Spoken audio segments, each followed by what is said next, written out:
Well, hi, thanks for talking to me. I appreciate it. Enjoying the series so far. So, what was it that made you want to be a part of it? Yeah, I think that I'd never done I mean I've done a few voice things, but to do an animated series, I think as an actor it's just great to tick off things that you hadn't done before and you want to do and the things that introduced you and got you interested in acting in the first place. And I was young once and I remember that animation was a huge part of that and I jumped at the chance and knowing the history of the character like Puck, I was very familiar with it and reading the script and seeing all these familiar faces that were part of my childhood, and hopefully they can be part of children's, lives to come. Yeah, that was what I was going to ask. Where besides the script did you pull from? I mean, Shakespeare or from Grimm? Like, what Yeah. did you? I think it's tricky because there's so many references on Puck, and yeah, you can get as an actor. I think we're all victim to it. You get so bogged down and so obsessed with all of the backstory and history, and then you just start to get self-conscious with the role. But I just knew that I just had to simplify it a lot and just know that this is a young well, he's portraying himself as young in this world, and I just had to re think about what I was like at 12 years old, and I found that I wasn't this similar to Park, and I was quite it was very close to home, and I remember leaving the recording studio and finding it all quite therapeutic and fun to just be a kid again, and it was great. Yeah, I was going to say, is it fun thinking that far back or hard thinking that far back though? Because I'm trying to think. I don't Yeah, even know what I was like at 12. I feel like I I can't remember know. that far I back. think that we all have our childlike self still in us. I think that we just get told that we have to behave, right? We have to, you can't do that anymore. That's immature, or, Yeah. don't do that. Behave yourself. Um, and we all just have that in us. We still probably think the same, we still think the same as what we did when we were kids. And yeah, that curiosity never leaves us. And what I like about Sisters Grimm is it's just full of like kids and young people investigating. And I remember what was fun about being a kid is imagining yourself and in a situation and being curious about that. So I hope that kids can watch that and bring that into their lives if they don't have it into their lives. Is it hard like acting without being able to use your body? Because obviously you're using only your voice in this case. Yeah.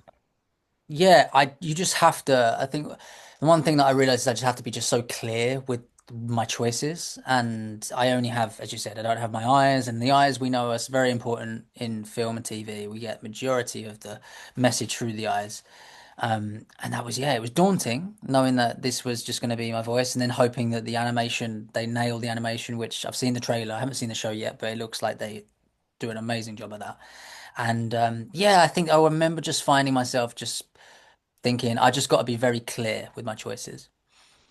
Did you interact with the other performers at all? I mean, did you like get to hear their voices as you did it, or was it just completely you alone?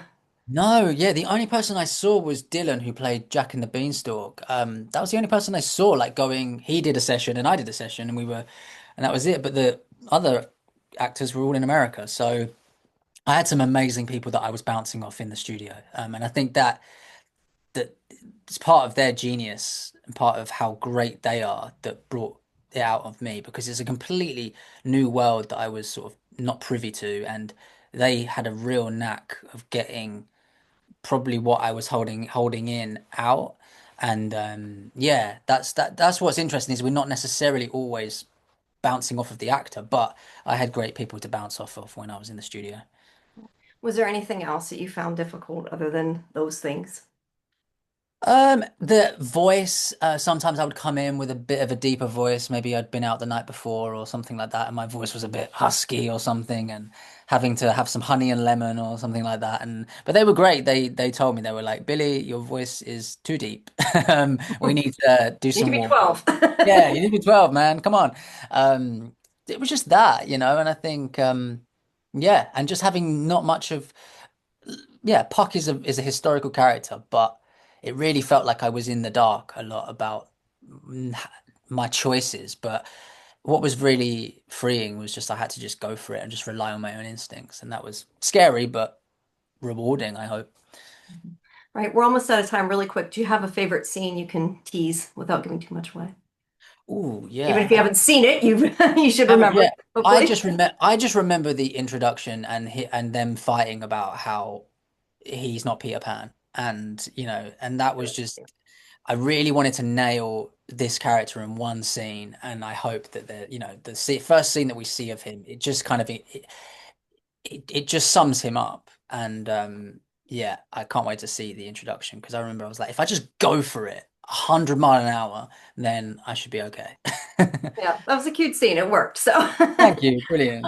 all right. Well, thank you so much for your time. I appreciate it and have a good rest of your day. Thanks, Jamie. You too. Thanks. Bye bye.